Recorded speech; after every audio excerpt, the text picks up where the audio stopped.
है और निकाह का, शादी का एक बेहतरीन तरीका नाफिज कर दिया है, जिसके जरिए मर्द औरत से और औरत मर्द से अपनी जरूरत को पूरा कर सकती है। लेकिन शादी की इस्लाम ने इतना जरूरी बताया है और उसकी अहमियत पर लोगों को उभारा है। समाज और सोसाइटी के लोगों को इस बात की तरफ आमादा किया है कि अपने मुआशरे में, अपने समाज में किसी भी बेब्याहे को, किसी भी ऐसे शख्स को जिसका निकाह न हुआ हो, आप अपने मुआशरे और सोसाइटी में उसको मत रहने दें। ढूंढ ढूंढ कर, तलाश कर करके उनका निकाह कराओ, उनकी शादी कराओ। ये समाज की और सोसाइटी की जिम्मेदारी है। ये करिए की, बस्ती की, गांव की, शहर की और पूरे समाज की ये जिम्मेदारी है।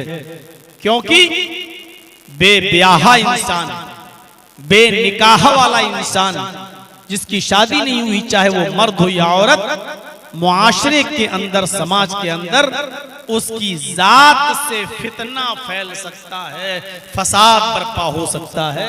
इस बात की तरफ अल्लाह तबारक व तआला ने इशारा किया। मैं वो आयत आपके सामने पढ़ना चाहता हूं। उस आयत के अंदर हम ये देखें कि किस तरीके से अल्लाह रब्बुल आलमीन उभार रहा है समाज को और सोसाइटी को। वअनकिहुल अयामा मिनकुम वस्सालिहीन मिन इबादिकुम व इमाइकुम। आए समाज वालों, आए सोसाइटी वालों, आए मोहल्ले वालों, आए करिए वालों, आए गांव वालों, आए बस्ती वालों,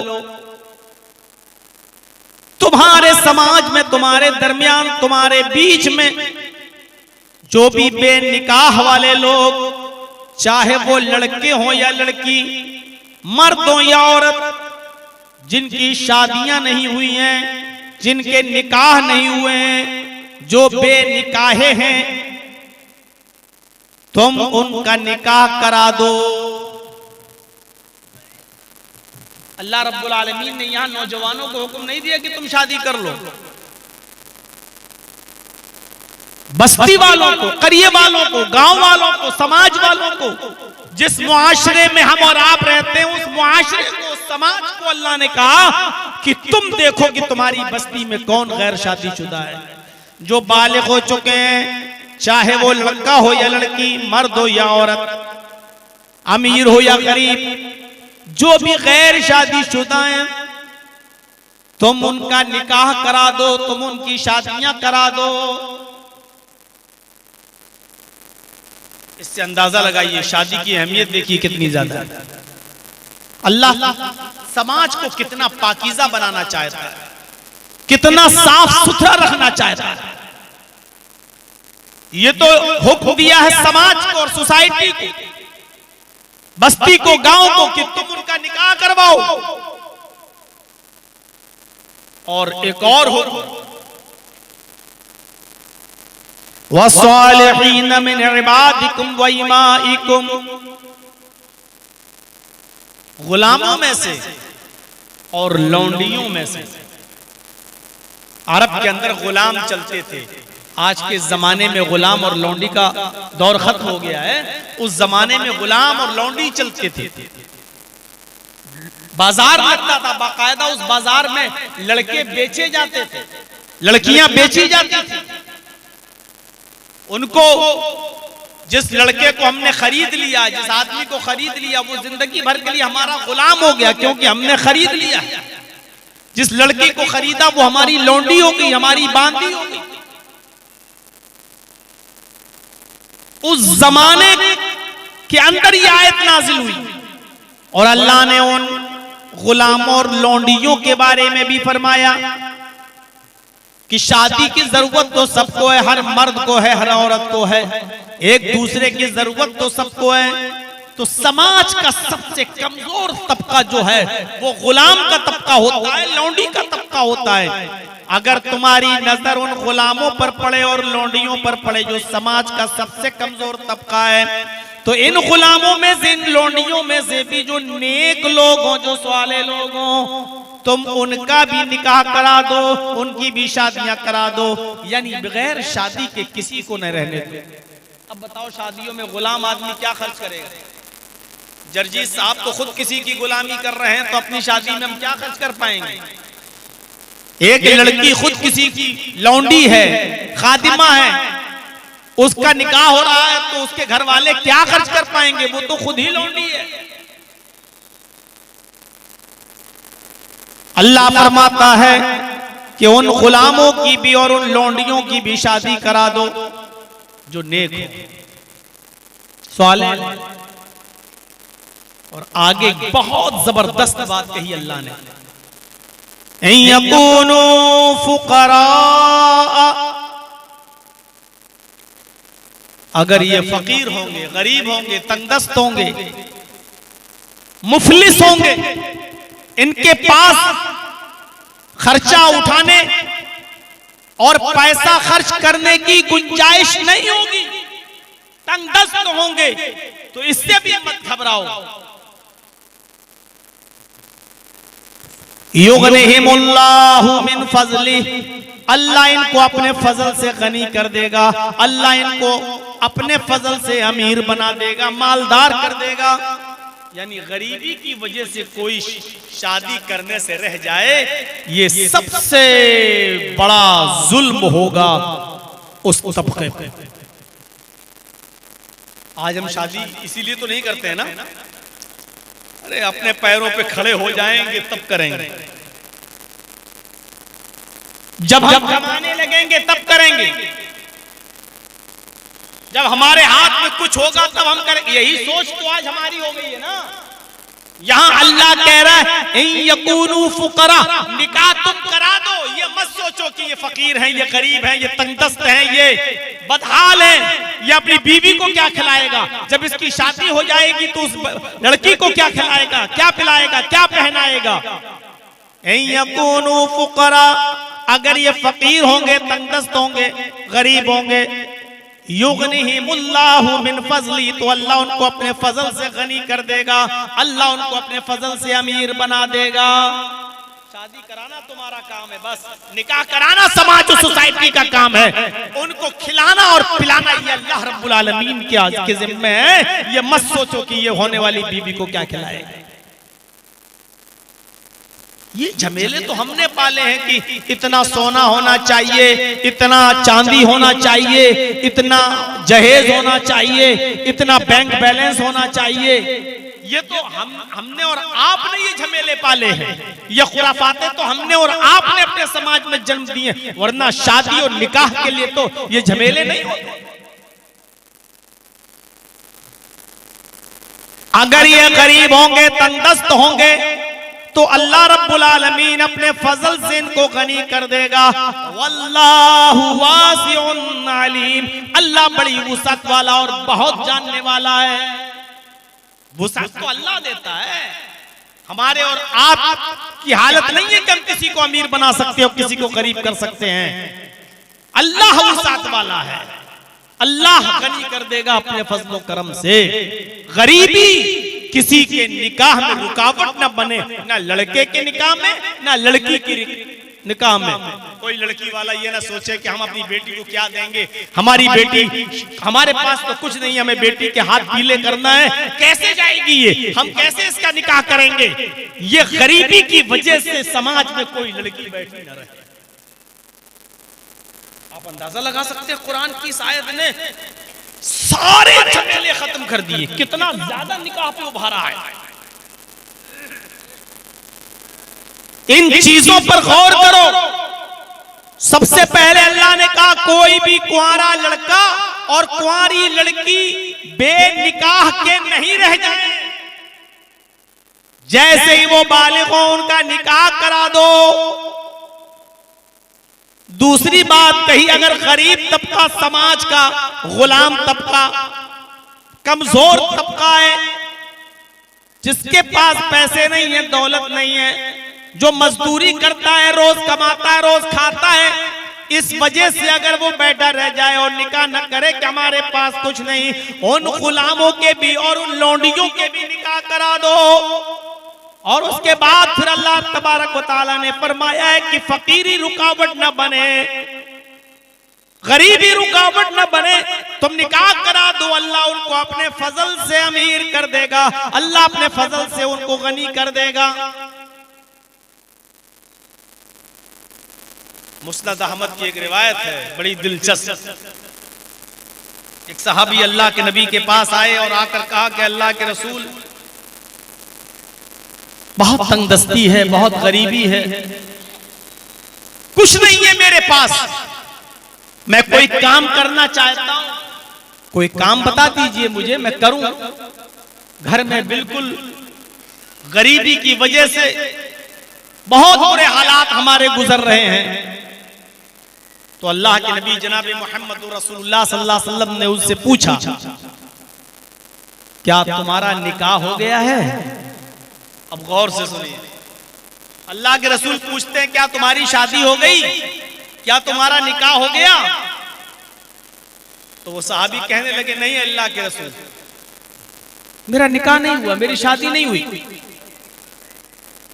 तो आपने उससे कहा कि तेरे घर में बरकत आए तो कैसे आए, तेरी तो शादी नहीं हुई है, तुम गरीबी की शिकायत लेके मेरे पास आए हो,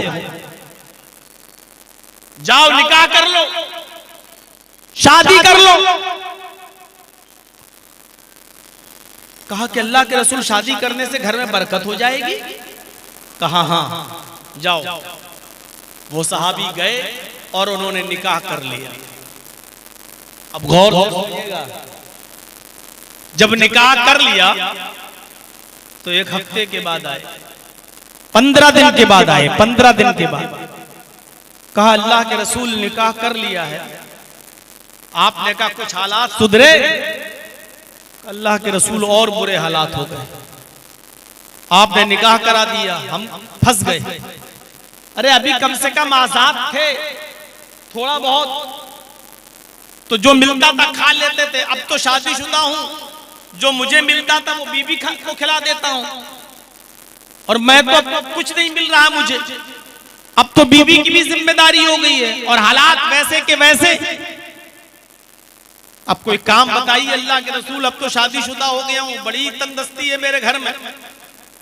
अल्लाह के नबी ने थोड़ी देर सोचा और सोचने के बाद आपने उनसे फरमाया, ऐ नौजवान, एक काम करो, तुम एक निकाह और करो।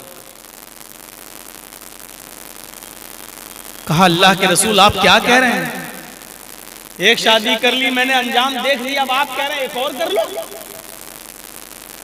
आपने कहा नहीं नहीं नहीं, जरूर कुछ दाल में काला, पता नहीं खैरो बरकत कैसे नहीं हो रही। शादी के बाद तो बीवी खैरो बरकत लेके आती है, एक औरत खैरो बरकत के दरवाजे खोल देती है, फिर क्या बात है तुम्हारे घर में बरकत नहीं? नहीं, तुम एक और शादी। ठीक है, आप कह रहे हैं तो आपकी बात गलत थोड़ी होगी, मैं कर लेता हूँ एक और शादी। इमाम अहमद अपनी मुस्नद में नकल करते हैं, उस सहाबी ने एक और निकाह कर लिया। अब एक हफ्ते के बाद ही चले आए, 2 बीवी के मालिक बन गए, एक हफ्ते के बाद फिर चले आए। अल्लाह के नबी ने पूछा, कहो क्या हाल है? सर नीचे कर लिया। आपने कहा कोई बरकत नहीं हुई? अल्लाह के रसूल, आप बरकत की बात कर रहे हैं, यहां हरकत बंद होने वाली है, दिल की अटैक ना पड़ जाए मुझे, मामला बड़ा गंभीर हो गया। अब तो 2-2 बीवी की जिम्मेदारी है, पहले से कुछ नहीं था और आपने एक और शादी करा दी। अल्लाह के रसूल, जब घर पे आता हूं तो बीवियों की सुनना पड़ता है और बाहर जाता हूं तो कोई काम नहीं मिलता, मुझे कोई काम बताइए वरना ये दोनों बीवियां मेरी खबर ले लेंगी। अब मुझे काम बताइए, आप ही ने कराया है दोनों शादी, आप ही रास्ता निकालिए। आपने थोड़ी देर सोचा और थोड़ी देर ठहरने के बाद, सोचने के बाद कहा, नौजवान, मेरा मशवरा है कि तुम एक शादी और करो। अब तो आपे से बाहर, अल्लाह के नबी आपके कहने से 2 कर चुका हूं और आप एक और, अब नहीं। नबी अकरम ने कहा कि अब मैं तुमसे चौथी के लिए नहीं कहूंगा, जाओ ये मेरा वादा है, लेकिन एक और कर लो। पता नहीं तुम्हारे यहाँ क्यों खैर बरकत नहीं हो रही है, इंशाअल्लाह जरूर होगी। उसने कहा ठीक है, मर तो वैसे ही रहा। अब आप कह रहे हैं चौथी के लिए नहीं कहूंगा, तो चौथी में बिल्कुल नहीं करूंगा। आपने कहा मत करना, लेकिन तीसरी तो करो जाए। उसने तीसरी शादी की, और तीसरी शादी करने के बाद अब 1 महीने के बाद आया।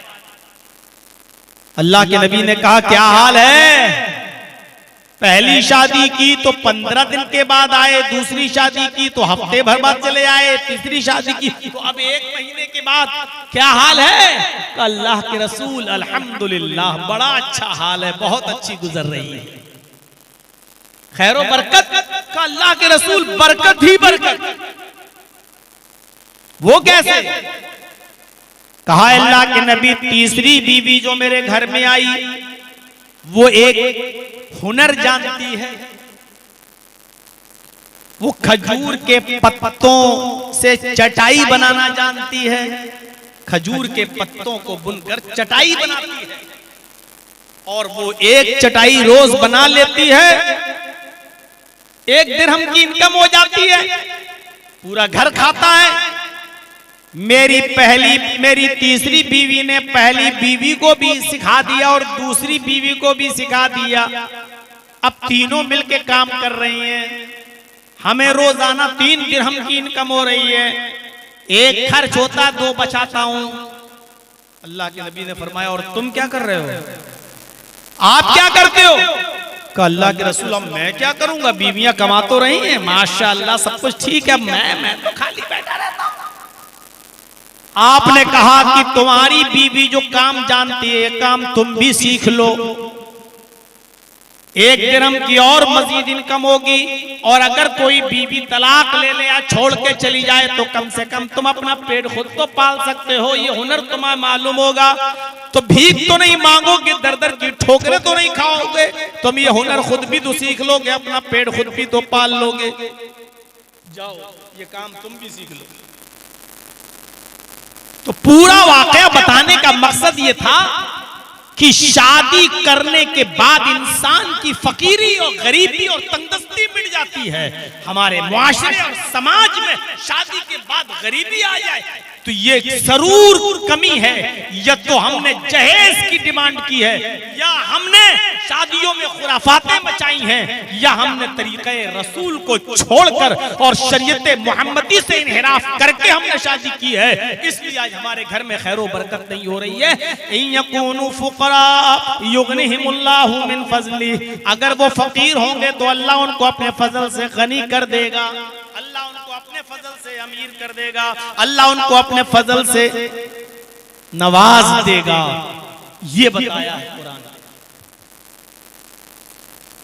होटल खाली पड़ा हुआ है, जिनको खाने की जरूरत है खाने के लिए जा सकते हैं। होटल खाली हो गया, 2 क्विंटल मीट बचा हुआ है, इसलिए आप जरूर जाएं। कुछ सस्ता करेंगे तब ना जाएगा आदमी, रात के 2 बजे कुछ घटाइए तब आदमी जाएगा वहां। तो मेरे भाइयों,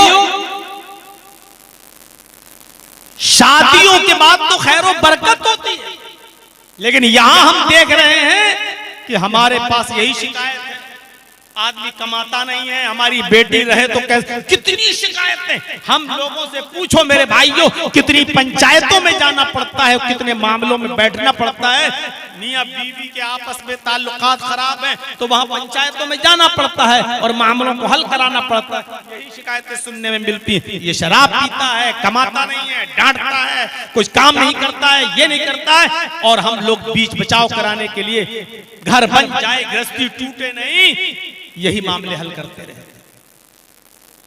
तो शादी की अहमियत बहुत ज्यादा है, निकाह की अहमियत बहुत ज्यादा है, इसलिए कोशिश ये करनी चाहिए कि समाज और सोसाइटी के अंदर कोई शख्स बेनिकाह वाला न रह जाए। समाज को कोशिश करना चाहिए, 25 साल 26 साल 28 साल उम्र हो रही है, अभी तक शादी नहीं कर रहा है, पूरे गांव वालों को इसकी फिक्र होनी चाहिए कि इस लड़के से खतरा है समाज के लड़कियों को, सोसाइटी में रहने वाली बच्चियों को। और जो लड़की 20, 22, 25 साल की हो चुकी है, शादी नहीं हो रही है, गांव वालों को सोचना चाहिए कि इस लड़की से भी फितना है, इसलिए जहां तक हो सके लड़के और लड़कियों का जल्दी से निकाह करवाया जाए और पूरा समाज इस कार्य खैर में, इस नेक काम में जुट जाए। जहां तक हो सके लड़कों के लिए लड़कियों का और लड़कियां जो जवान हो चुकी हैं उनके लिए लड़कों का इंतजाम किया जाए और उनका निकाह कराया जाए। समाज में जितने लोगों का निकाह हो जाएगा और जितनी जल्दी निकाह में हम करेंगे, हमारा समाज, हमारी सोसाइटी उतनी ज्यादा पाक रहेगी और उतनी ज्यादा मुतहर रहेगी और पाक और साफ रहेगी। समाज को पाक और साफ रखने के लिए जरूरी है कि नौजवान लड़के और लड़कियों की शादी कराई जाए। अल्लाह के नबी जनाबे मोहम्मद रसूलुल्लाह सल्लल्लाहु अलैहि वसल्लम ने फरमाया, नौजवानों को क्या हुक्म दिया, शादी का मकसद क्या है? या माशर शबाबी मन इस्तता मिनकुमुल बाह फलयतज़व्वज फइन्नहु अग़द्दु लिल